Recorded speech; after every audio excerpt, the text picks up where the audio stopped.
Di mata dunia, dia adalah definisi kesuksesan.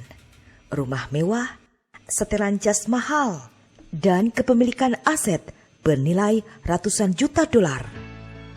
Di dalam rumah, ia adalah suami dan ayah penyayang, sekaligus orang yang religius. Namun di balik itu semua, kehidupan multimiliarder ini menyimpan rahasia yang jauh lebih gelap dari yang bisa dibayangkan siapapun. Ia menyembunyikan kehidupan rahasia dari sebuah obsesi seksual menyimpang yang ia simpan rapat-rapat. Hingga suatu malam, obsesi tersebut menagih bayarannya. Permainan rahasianya malam itu menuntunnya tepat ke dalam jebakan kematiannya sendiri dengan cara yang paling mengerikan. Inilah kisah nyata di balik topeng kesempurnaan sang multimiliarder ketika kehidupan ganda yang paling kelam berakhir dalam tragedi mematikan.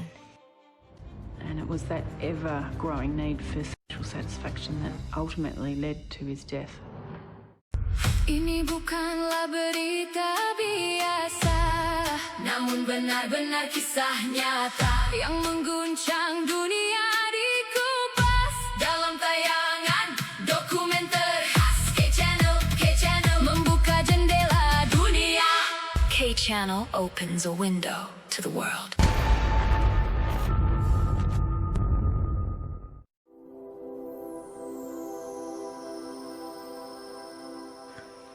Melbourne adalah ibu kota negara bagian Victoria, sekaligus kota terpadat kedua di Australia, yang memiliki predikat kualitas hidup, pendidikan, dan infrastrukturnya yang unggul, dan dikenal memiliki cuaca yang unik karena memiliki fenomena 4 seasons in one day, yaitu cuacanya yang bisa berubah drastis dalam hitungan jam. Seperti halnya yang terjadi pada seorang multimiliarder, Herman Rockefeller, yang baru saja kembali dari perjalanan bisnis rutinnya setelah ia pergi untuk meninjau pengembangan pusat perbelanjaan yang dimilikinya, yang kemudian tiba-tiba membuat gempar.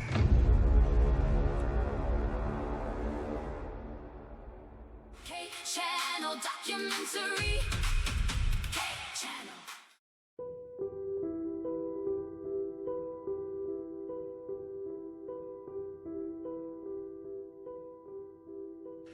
Saat itu menunjukkan pukul 12 malam di Melbourne, dan Vicky Rockefeller diliputi kecemasan yang teramat sangat. Suami yang telah mendampinginya selama 20 tahun belum juga pulang ke rumah. Tepat pada tanggal 21 Januari, Herman Rockefeller tengah menjalani perjalanan bisnis. Ia mengirimkan pesan singkat kepada istrinya, Vicky, untuk memberitahu bahwa ia akan pulang terlambat karena penerbangannya mengalami penundaan. Vicky memperkirakan suaminya akan tiba di kediaman mereka di Melbourne sekitar pukul 11:15 malam. Namun ia tak kunjung menampakkan diri. Vicky memeriksa ponselnya. Ia menelpon suaminya dan terus mencoba menelponnya. Herman adalah sosok pria yang sangat teliti. Herman merupakan tipe suami yang selalu memberi kabar, selalu memberitahu keberadaannya, serta menjaga komunikasi dengan sang istri mengenai apa yang sedang ia lakukan dan kemana ia harus pergi. Namun pada malam itu, tidak ada satupun kabar yang diterima. Ia menunggu dan menunggu, dihantui rasa cemas, hingga akhirnya ia memutuskan untuk menghubungi pihak kepolisian. Clearly, the issue here was he's never gone missing before. He's very punctual, so that would have been a concern for the police because it was way out of character. And the status of Herman Rockefeller would have raised the bar considerably. Herman Rockefeller berusia 51 tahun, seorang multimiliarder yang tinggal bersama istri dan kedua anaknya di salah satu kawasan paling makmur di pinggiran timur Melbourne. Ia sangat sukses dalam investasi properti. Pribadinya dikenal tenang, konservatif, serta menjaga kebugaran tubuh. Namun ia bukanlah tipe orang yang suka mencari perhatian atau pamer.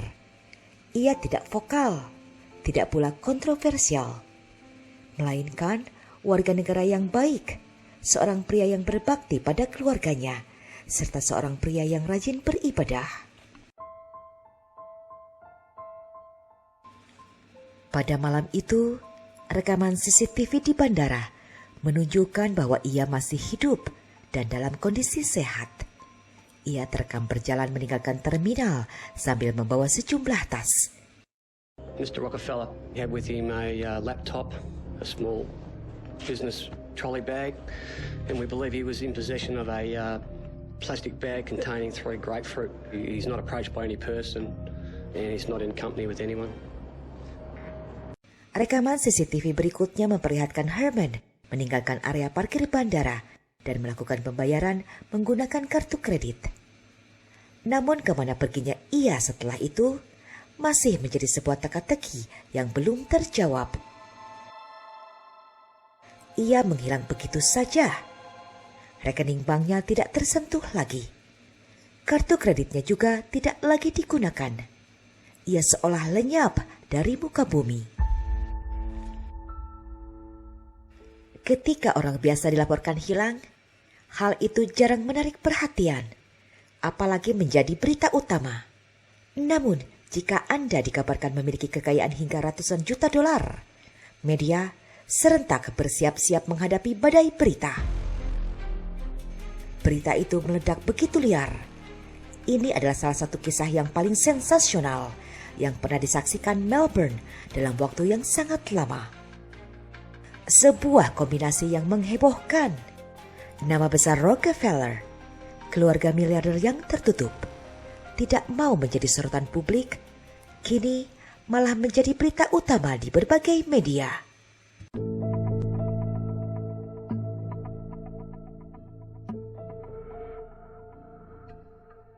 Lebih dari 72 jam telah berlalu, dan pihak kepolisian sama sekali belum memiliki satupun petunjuk. Setelah 3 hari, Herman masih belum kembali ke rumah mewahnya.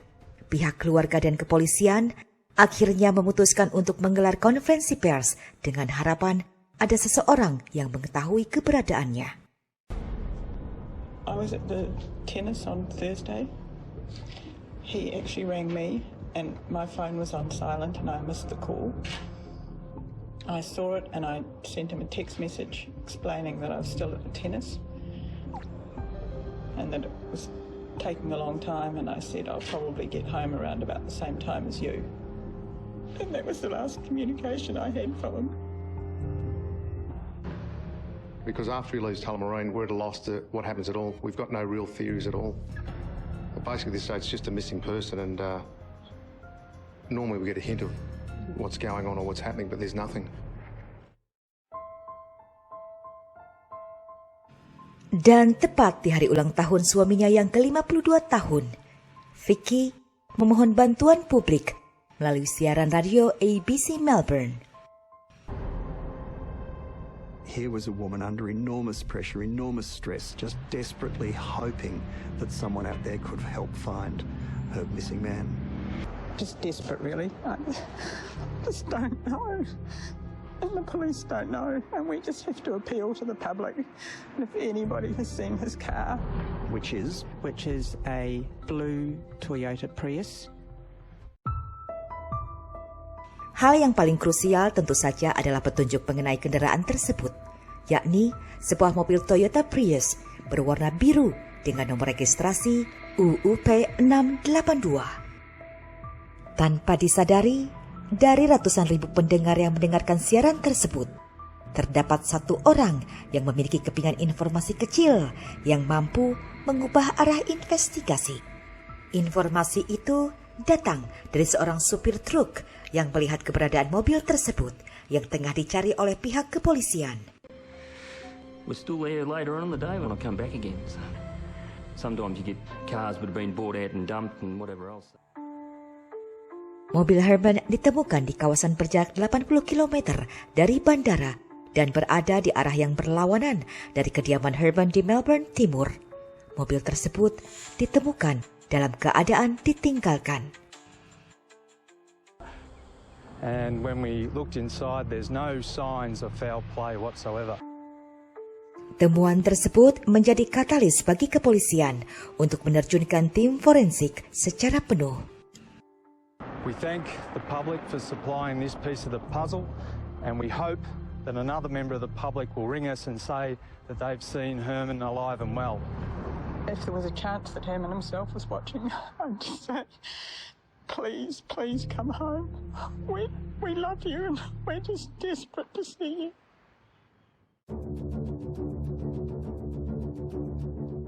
Sejak John D. Rockefeller membangun dinasti senilai $600 miliar, nama Rockefeller selalu identik dengan kekayaan yang melimpah.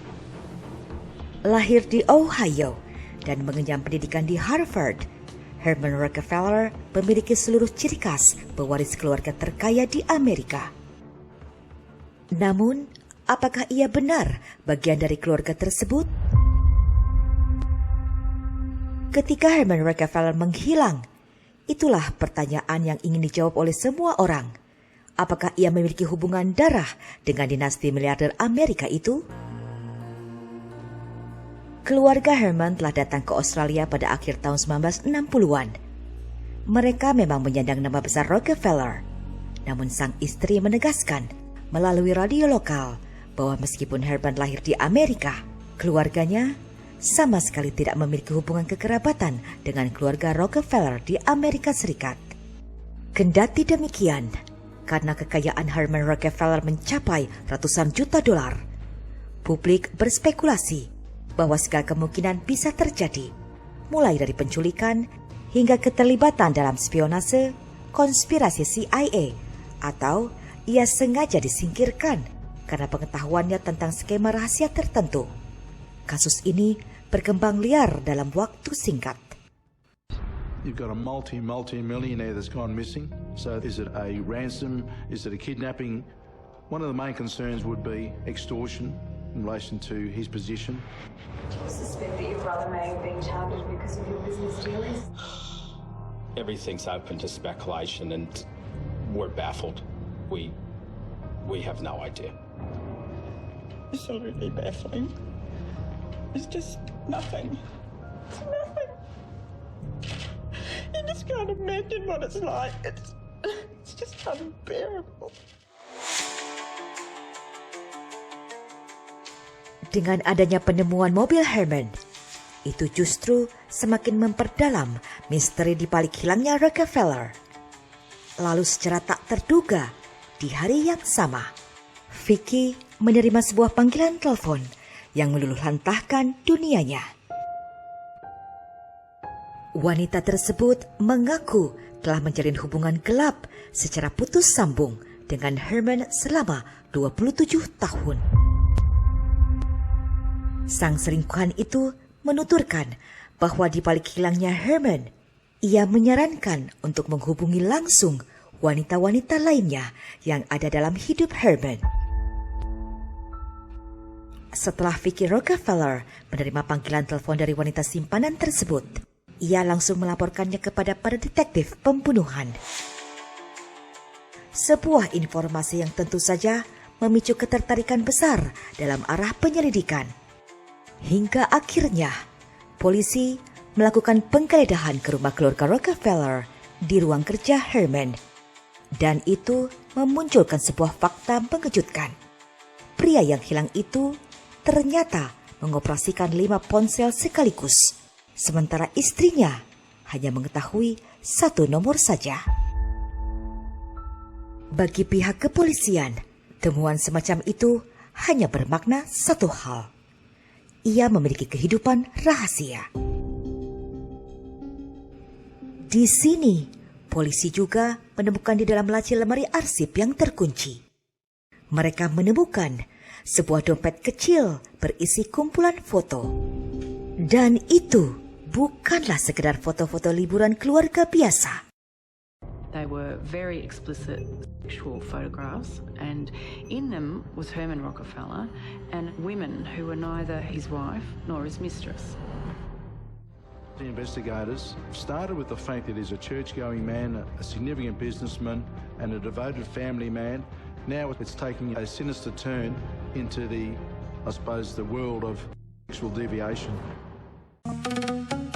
K-Channel, K-Channel, membuka jendela dunia.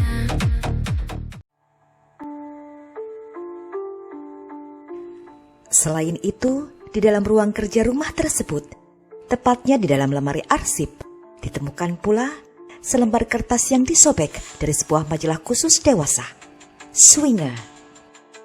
Swinger adalah sebutan bagi orang atau pasangan yang terlibat dalam praktik tukar pasangan untuk melakukan aktivitas seksual.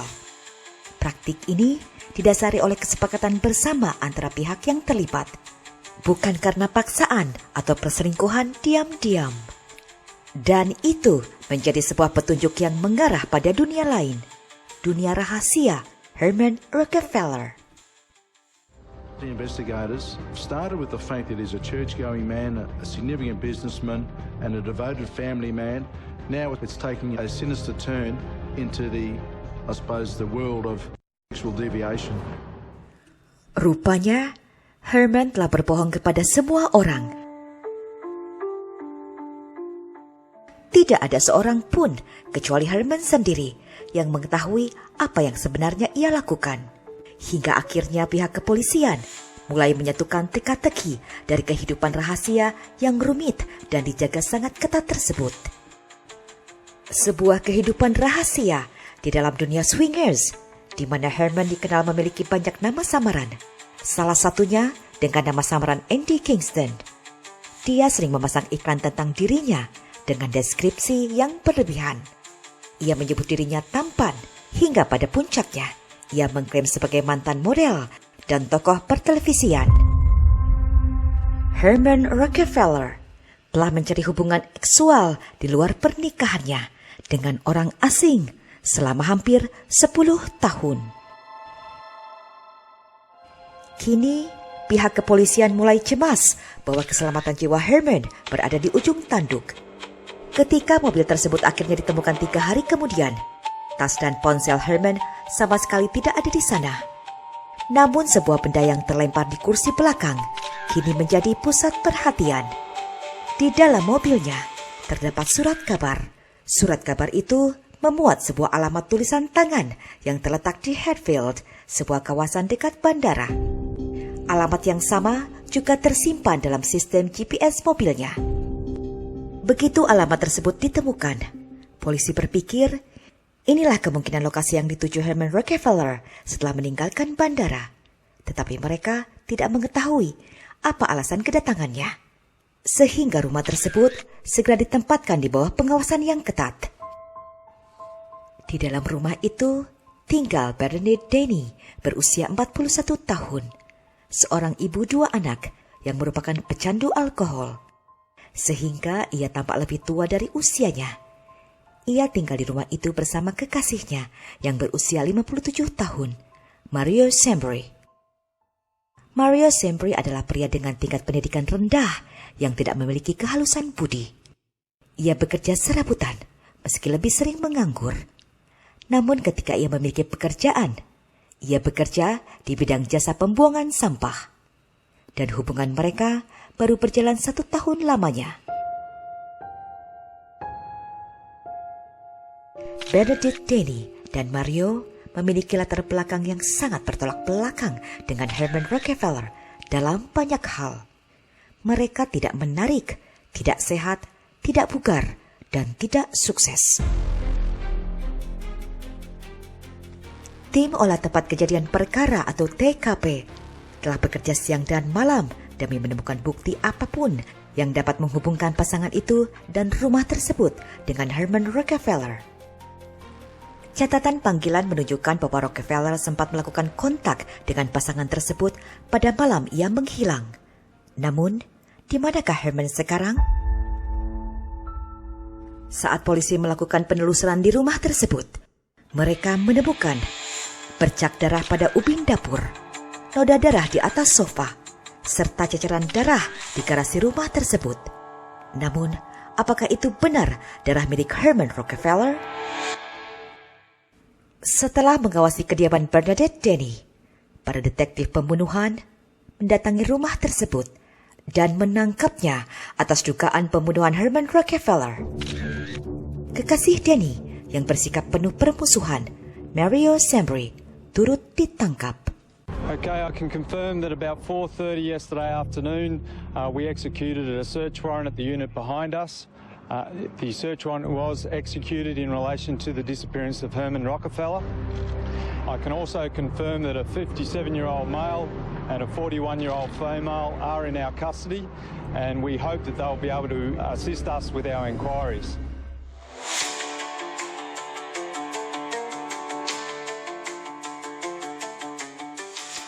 Pada awalnya, Bernadette Denny bersikeras bahwa ia hanya mengetahui perihal hilangnya Herman Rockefeller melalui pemberitaan media.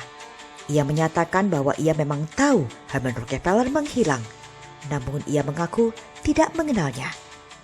Namun kemudian, mereka menceritakan kepada para detektif bahwa pria yang mereka kenal sebagai Andy Kingston pertama kali mengunjungi mereka beberapa minggu sebelumnya. Setelah ia dan Mario merespon sebuah iklan yang dipasang oleh Herman, iklan yang mencari pasangan untuk berhubungan seksual.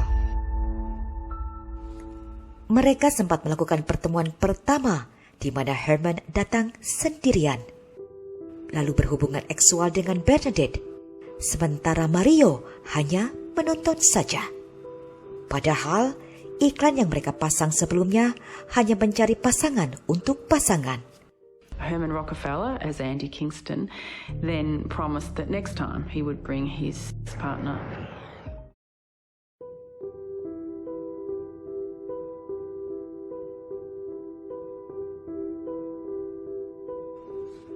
Pada malam itu, tanggal 21 Januari, Herman tiba di depan pintu rumah mereka untuk kedua kalinya.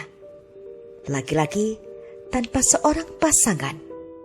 Padahal mereka sepakat berencana melakukan hubungan intim bersama antar pasangan.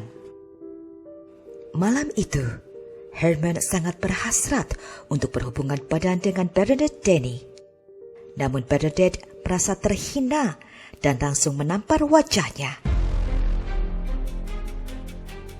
Dengan datang tanpa wanita, Herman telah melanggar kode etik kaum swingers dan kini ia harus membayar mahal harganya. So when he knocked on the door, she was disappointed to open it and just see Andy Kingston there alone without a sex partner for Mario. What happened then was that Andy or Herman started to feel up Miss Denny, thinking that the sexual encounter would still proceed. Denny tells the investigators that Herman Rockefeller had fondled her breasts and put his hand between her legs. This in fact angered Mario, and as a result a fight ensued between the three of them. Herman menerima banyak pukulan dari Mario Sembri hingga akhirnya terjatuh dan kepalanya membentur lantai. Tubuh Herman Rockefeller tergeletak tak bernyawa di lantai. Pasangan itu dilanda kepanikan hebat dan tidak tahu harus berbuat apa. Alih-alih membawa Rockefeller ke rumah sakit, Sembri dan Denny justru memutuskan untuk membuang jasadnya. Dan itu sebuah keputusan yang akan mereka sesali seumur hidupnya. Dan apa yang mereka lakukan setelah itu jauh lebih mengerikan lagi. Kini Mario Sembri dan Bernadette Denny memutuskan untuk membuang jasad Herman Rockefeller. Mereka berputar-putar di dalam gelap dan bingung menentukan apa yang harus dilakukan terhadap jasad tersebut. Dan pada akhirnya, mereka terpaksa berkendara kembali ke rumah dengan jasad yang masih berada di bagian belakang mobil. Sesampainya di rumah, mereka meletakkan jasad tersebut di dalam garasi dan mencoba untuk tidur sejenak. Denny dan Sembri lantas merumuskan rencana cadangan yang akan mengejutkan sekaligus membuat muak seluruh negeri. Mario Sembri dan Bernadette Denny memutuskan untuk pergi membeli gergaji mesin, sepasang sarung tangan, masker wajah, serta lembaran plastik penutup lantai. Bernadette mengaku kepada polisi bahwa ia sempat muntah saat pergi ke garasi dan tidak sanggup menyaksikan proses pemotongan jasad tersebut.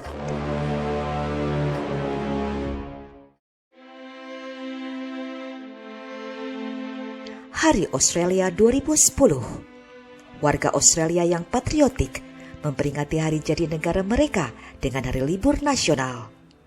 Namun Mario Sembri memiliki tugas yang harus diselesaikan. Mario Sembri membawa potongan-potongan tubuh tersebut ke rumah seorang kenalannya. Ia menyiapkan sebuah drum dan membakar bagian-bagian tubuh itu tepat di hari Australia. Pembakaran tersebut menghasilkan asap hitam pekat yang membumbung dari pekarangan belakang selama 2 hari berturut-turut yang menimbulkan bau busuk yang luar biasa. Para tetangga yang merasa terganggu akhirnya mengadu kepada petugas pemadam kebakaran setempat. Ketika tiba di lokasi, mereka mendapati seorang pria tengah mengurus api unggun di pekarangan belakang. 2 petugas pemadam tiba di lokasi atas keluhan warga. Lalu mereka meminta Mario Sembri memadamkan apapun yang sedang ia bakar, mengingat hari itu bertepatan dengan larangan total penggunaan api terbuka. Mario pun menuruti perintah tersebut dan menyiram api dengan selang tepat di hadapan petugas pemadam. Setelahnya, para petugas berlalu pergi. Mereka sama sekali tidak menyadari bahwa yang tengah dibakar oleh Mario Sembri adalah jasad seorang manusia. Saat kepulan asap membumbung tinggi, Denny dan Sembri merasa telah berhasil menyingkirkan Andy Kingston, sang swinger. Setidaknya sebelum mereka menyalakan televisi. Seperti warga Melbourne dan seluruh Australia lainnya, mereka terpaku menyaksikan layar kaca dan melihat siaran berita yang menampilkan wajah Herman Rockefeller.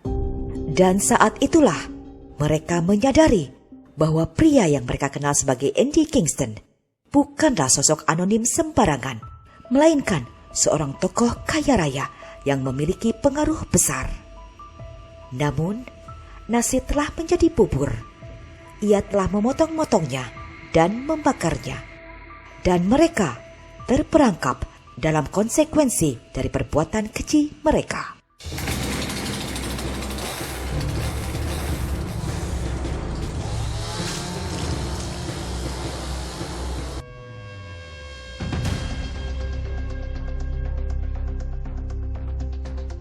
Di ruang interogasi, awalnya Mario bungkam sehingga polisi harus melakukan pencarian jasad sang miliarder. Namun setelah ia berbicara dengan pengacaranya, akhirnya ia mengatakan pada polisi untuk menghentikan pencarian terhadap jasad Herman Rockefeller. Maka pencarian di Heathcote secara resmi dihentikan. Denny dan Sembri akhirnya mengakui keterlibatan mereka dalam kematian korban. Setelah jelas bahwa Herman Rockefeller telah tewas dan tergeletak di garasi rumahnya, Bernadette lantas mengambil kunci mobil dari tubuh korban, membuka pintu mobil, dan menemukan sebuah ponsel yang kemudian ia segera matikan. Keesokan harinya, mobil Herman yang terparkir di depan rumah mereka segera dipindahkan dengan mengangkutnya menggunakan jasa truk angkut. Lalu, seluruh peralatan yang digunakan untuk melenyapkan jasad ditemukan dalam bentuk potongan-potongan di dekat lokasi pembakaran. Lantas polisi segera pergi menuju lokasi tersebut. Tempat itu menyerupai tempat pembuangan barang rongsokan. Dan di antara tumpukan sampah, mereka berhasil menemukan sebuah drum. Drum tersebut jelas merupakan sumber dari titik sebuah api. Polisi juga menemukan beberapa kantong plastik berlapis yang berisi sisa-sisa materi yang telah hangus terbakar. I was then showed a number of plastic bags. Only one of them had been opened and they found what they thought were bone fragments inside the bag. I examined those fragments and there was definite bone in there, but they were so burnt and incomplete, it wasn't possible for me to say at the scene that they were definitely human. Lalu kantong-kantong tersebut diangkut kembali ke Institut Kedokteran Forensik Victoria. Melalui bagian gigi dan potongan rahang yang masih utuh, mereka akhirnya memastikan bahwa itu adalah jasad Herman Rockefeller. DNA was able to be obtained and it was determined that that tissue was very likely to have come from Herman Rockefeller.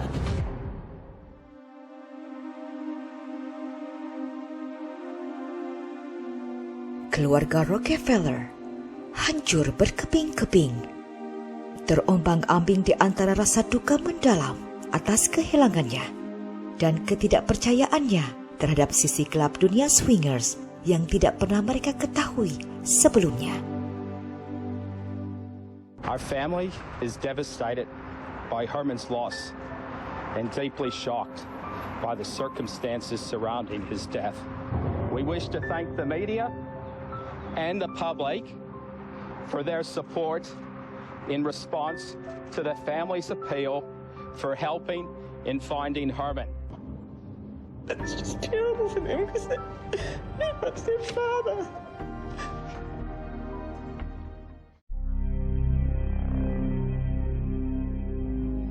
Banyak perdebatan dan ketertarikan publik dalam kasus ini berpusat pada satu hal yang ganjil. Di satu sisi, ada seorang pria dengan kekayaan melimpah.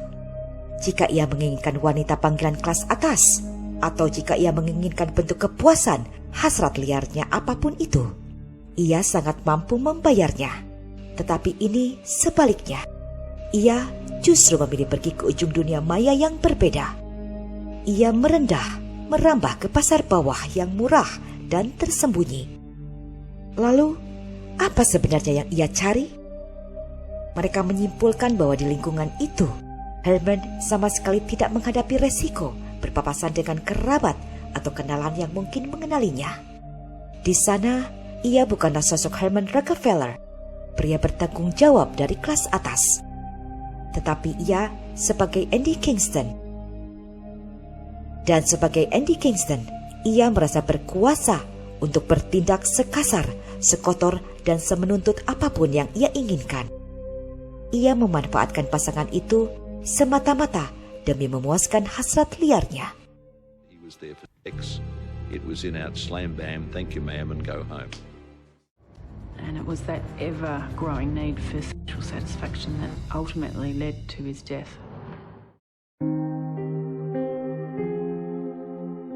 Dan pada akhirnya, mengutip kata-kata Mario sendiri, pasangan itu merasa bahwa sang multimiliarder telah mempermainkan dan memedohi mereka secara telak. Bernadette Denny dan Mario Chambry telah mengakui pembunuhan atas diri Herman Rockefeller. Kendati demikian, tidak terdapat bukti yang menunjukkan bahwa kematian tersebut direncanakan sejak awal.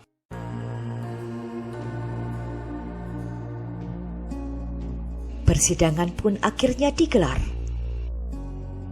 Sang istri miliarder, Vicky Rockefeller, turut menghadirinya. Baik Bernadette maupun Mario mengajukan pembelaan bersalah atas dakwaan pembunuhan tidak disengaja. Berkat pengakuan tersebut, proses hukum dipangkas lebih singkat tanpa melalui persidangan yang panjang. Mario Chambry dijatuhi hukuman 9 tahun penjara, sementara Bernadette Denny dihukum 7 tahun penjara. We wish to sincerely thank everyone who has offered us their support and prayers. Our family is devastated. Di balik gemilang harta dan topeng kesempurnaan, kasus Herman Rockefeller meninggalkan satu pelajaran yang paling menakutkan, bahwa rahasia terbesar tidak akan pernah bisa disembunyikan selamanya. Uang, status, dan kehormatan tidak mampu membeli keselamatan ketika seseorang memilih dikendalikan oleh sisi gelapnya sendiri. Tragedi ini menjadi peringatan keras bahwa apa yang kita sembunyikan dalam gelap pada akhirnya akan selalu menemukan cara untuk membawa kita pada kehancuran. Karena pada akhirnya tidak ada tempat yang benar-benar aman bagi seseorang yang hidup dalam kepalsuan. Bagaimana menurut Sobat Kay semua? Silahkan berbagi pendapatnya secara bijak ke dalam kolom komentar. Dan berikut referensi dalam kisah nyata Kay Channel kali ini. Serta nantikanlah kisah nyata selanjutnya yang berbeda. Hanya di YouTube Kay Channel, membuka jendela dunia. This is a true story that shook the world. Uncovered in a signature K-Channel documentary. K-Channel opens a window to the world. K-Channel opens a window to the world.